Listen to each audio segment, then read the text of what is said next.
What's going on, gamers? Today we're going over how to install MystCraft onto your Apex server.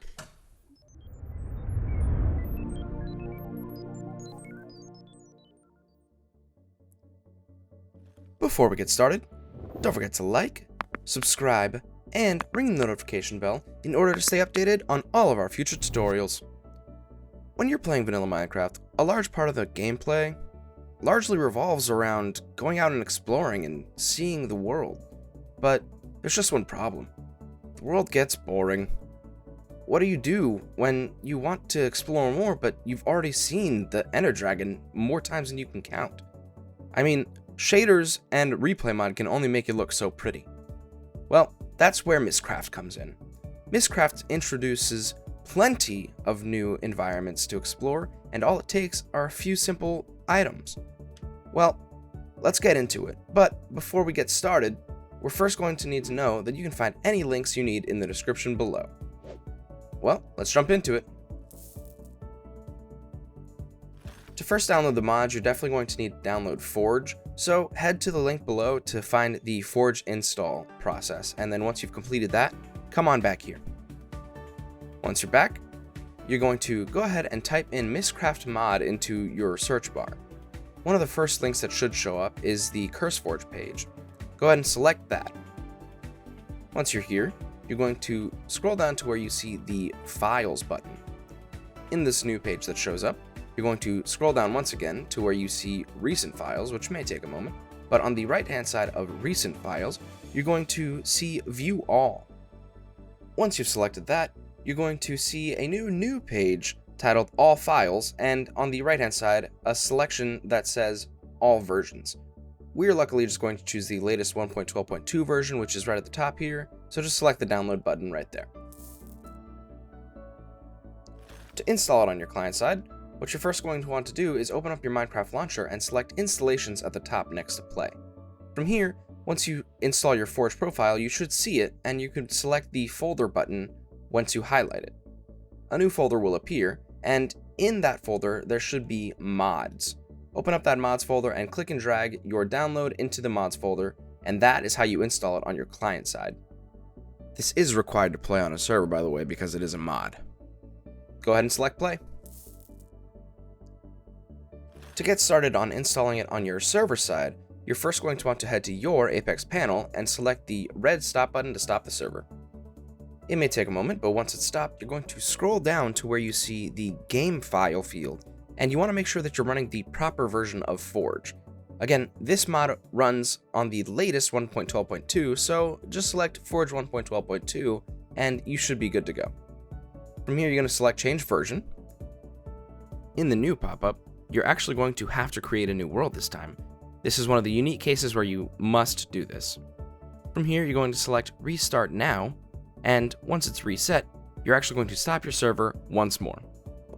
Once you're back to your main page of your panel, you're going to go to the left-hand side where you see FTP file access and select that.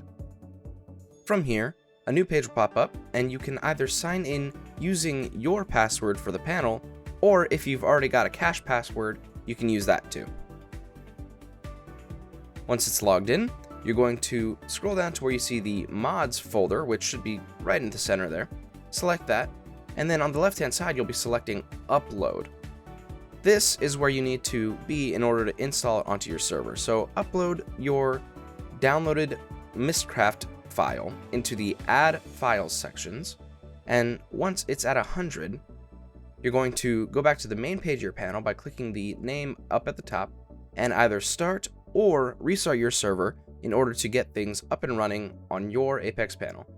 Once it's all good, you'll be set to play. Now let's cover the mod. The first couple of things that we're going to need are creating new items that come with the mod. So the first thing is going to be the ink mixer. You're going to need stone, regular stone, wood, and a glass bottle. Cobblestone won't work here. So arrange everything like so and you'll get your ink mixer. This is important for later. Next, we're going to talk about the bookbinder, and all you need is iron ingots for this and wood. And go ahead and arrange it like so in your crafting bench, and you'll get your bookbinder. From here, you're also going to need ink vials. Now, there are two ways to do this, but One is much more efficient, but I'll show you both just in case you want to know. First is getting your ink sac, glass bottle, and water bucket arranged like so. That will give you an ink vial. What I think is personally easier is having an infinite water source and a couple of glass bottles and filling them up right there, and then just dropping one like so into your crafting bench and putting in ink sacs like so.